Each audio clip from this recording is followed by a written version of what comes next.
62歲李連杰現身北京，整個人好瘦，臉部變化大，沒有了巨星的氣勢。李連杰和李志結婚後，現在一家四口居住在新加坡，平時很少回來中國。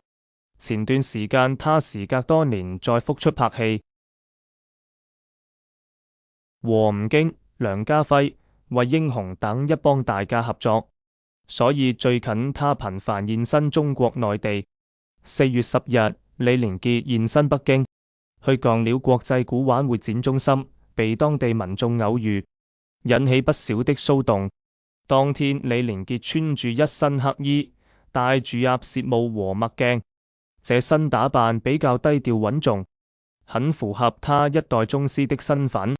許久未見，李連杰似乎拘謹了不少，沒有以前放得開了，身上的巨星氣場變弱了很多，完全沒有了以前意氣風發的樣子。他看起來瘦了很多，臉上已經有了明顯的老態，滄桑感很重。雖然老了，但他這次露面，很明顯比前幾年狀態好很多，看來他的病已經好得差不多了。